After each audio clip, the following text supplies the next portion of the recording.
ये बात हम वायरल होने के लिए नहीं बोल रहे हैं। जब से महात्मा प्रेमानंद को भी भला बुरा कहा जाने लगा, जब से जगत गुरु भगवान रामभद्राचार्य को भी इस देश में भला बुरा कहा जाने लगा, तब से हमें ये बात समझ आ गई है, ये भारत गृह युद्ध की तरफ जा रहा है। बातों को अन्यथा ना लिया जाए। साधु का काम है सत्य बोलना।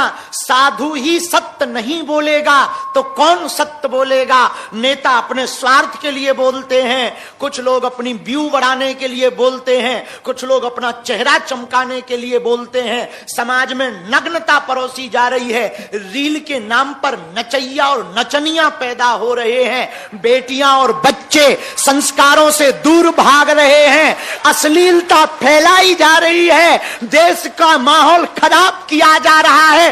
हिंदू मुसलमान करवाया जा रहा है। महाराष्ट्र में भाषा की लड़ाई करवाई जा रही है। अरे हम तिरंगे से प्यार क्यों ना करें? अरे हम भारत से प्यार क्यों ना करें? अरे हम सनातन के भगवा ध्वज से प्यार क्यों ना करें? आज इंसान ही इंसान को खा रहा है। आज इंसान बहुत हैं, इंसानियत मर गई। पहले किसी के ऊपर आपदा आती थी, पूरा गांव खड़ा हो जाता था, कदम से कदम मिलाकर चलता था। अब तुम्हारे देश भारत में दारू महंगी नहीं है, सस्ती है, दवा महंगी हो गई है। अब तुम्हारे भारत में कंट्रोवर्सी, आजकल बेरोजगारी पर चर्चा नहीं होती, देश को बढ़ाने पर चर्चा नहीं होती, युवाओं के बुद्धि शुद्धि पर चर्चा नहीं होती, संस्कार सुधार पर चर्चा नहीं होती, लेकिन तुम्हारी सोशल मीडिया पर दो बाबाओं को लड़ाने पर चर्चा होती है। और भारत के कुछ महात्मा, हमारी बात को बुरा ना मानना, हम हाथ जोड़ करके इस देश के शंकराचार्यों से, सभी आचार्यों से, सभी जगत गुरुओं से, इस देश के संत महंत कथावाचकों से प्रार्थना करेंगे, भैया हमारी बात को बुरा ना मानना। देश की हालत खराब है।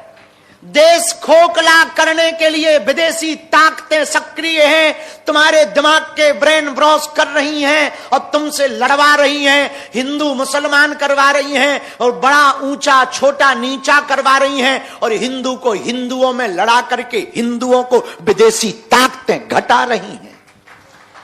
आज जमाना उल्टा आ गया, बड़ा उल्टा आ गया। आज तक के इतिहास में कभी भी सिद्ध संतों के ऊपर उंगली नहीं उठी। जब से सिद्ध संतों पर उंगली उठने लगी, हम पर कोई विवाद करता था तो हमें यह लगता था कि हम आदमी थोड़ा उल्टे हैं, तो हम पर विवाद होना थोड़ा जायज है।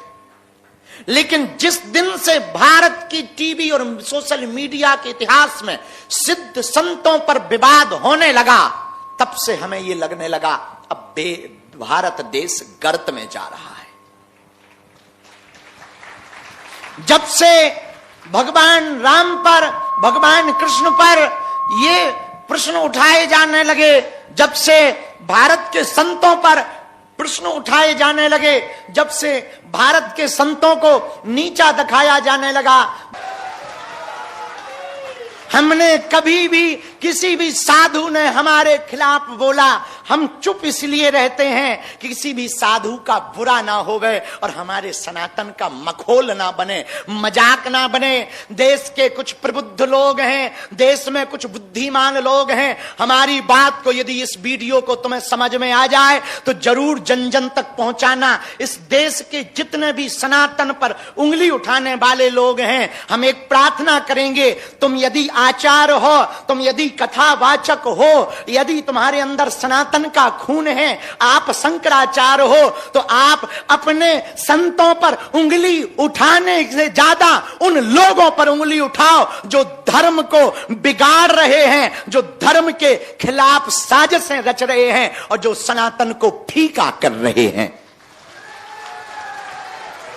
अपनी एनर्जी, अपनी ऊर्जा, अपनी विद्वत्ता, अपना तप, अपना तेज, अपना भजन एक दूसरे को मिटाने में खर्च ना करके सनातन को बढ़ाने में खर्च करना चाहिए। और ये बात हम नाम लेकर के भी बोले तो बुरा ना मानना, हमारा बहुत आदर है, आदरणीय शंकराचार्य हमारे बहुत ही प्रिय हैं। भले ही वो हमें हर 2 दिन में गाली बकते रहते, लेकिन उनका वचन हमारे लिए आशीर्वाद है। शंकराचार्य स्वामी अभिमुक्तेश्वरानंद जी महाराज, हम उनसे स्पष्ट रूप से एक निवेदन हम इस वीडियो के माध्यम से कर रहे हैं, कृपा करके चारों शंकराचार्य, पुरी वाले शंकराचार्य, शारदा मठ वाले शंकराचार्य, दक्षिण श्रृंगेरी वाले शंकराचार्य और इस देश के जगत गुरु, इस देश के आचार्य, इस देश के कथावाचक, एक जगह अब बैठने का समय आ गया है, एक मंच पर बैठने का समय आ गया है।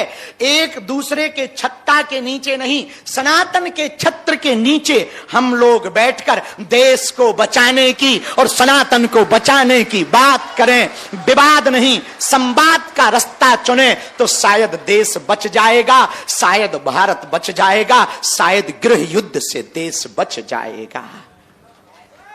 हमारी बातों में आपको बुरा जरूर लगेगा, कुछ लोग कंट्रोवर्सी करेंगे, कुछ लोग गालियां बकेंगे। भैया हमको अपने सनातन की पड़ी है, बाद में मत। हम तो जब तक जिएंगे सिपाही बनकर के गांव गांव, गली गली, नुक्कड़ नुक्कड़ सिर्फ हिंदुओं के लिए और सनातन के लिए प्रयत्न कर। हाँ, हमसे भी भूलें होती, आई एक्सेप्टेड, पर वो भूल हम कभी दोबारा नहीं करती।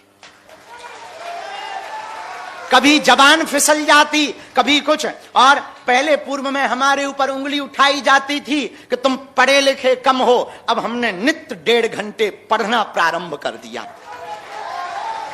हम भारतीय दर्शन को भी पढ़ रहे हैं, वेद की ऋचाओं को भी पढ़ने का प्रयत्न कर रहे हैं, और इतना ही नहीं, पश्चिम दर्शन को भी हमने, भगवान की कृपा से हम बहुत हटीले हैं, वचन के बहुत पक्के हैं। हमने डायोजनीज, सुकरात, अरस्तु, प्लेटो, थॉमस एडिसन, अल्बर्ट आइंस्टीन, इन सब को पढ़ना प्रारंभ कर दिया और उनके विचारों को भारत में स्थापित कैसे करें। आचार्य चाणक्य, महर्षि पातंजलि, वेदव्यास, तुलसीदास, रैदास, मीरा, सूरदास, रसखान, इनको हमने पढ़ करके जो इनके विचार हैं, स्वामी विवेकानंद, राम सुखदास जी महाराज, इन सब के विचारों को आत्मसात करके पहले खुद भी जी रहे हैं, फिर लोगों को भी प्रेरित कर रहे।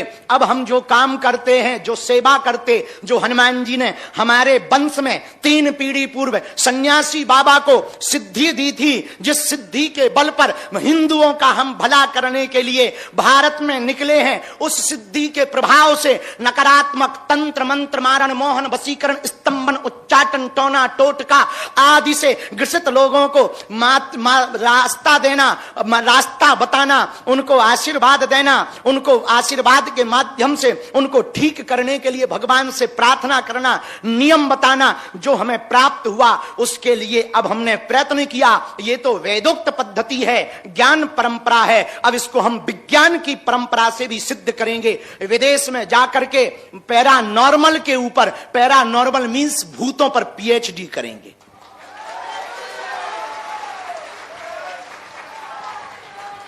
ताकि किसी भी देश में, हम अभी 8 देशों में हुआए हैं, किसी भी देश में लगभग 12-13 देश नाप लिए हैं, वह कई देशों के प्रधानमंत्रियों को मिल लिया है। हम अपने बल पर नहीं, बजरंग बली के कृपा के बल पर हम आगे बढ़ रहे हैं और हमें भरोसा है, हिंदुओं तुम हमारा साथ भर दो, वो दिन दूर नहीं जब पूरी दुनिया सनातन का ध्वज लेकर के स्वागत करेगी।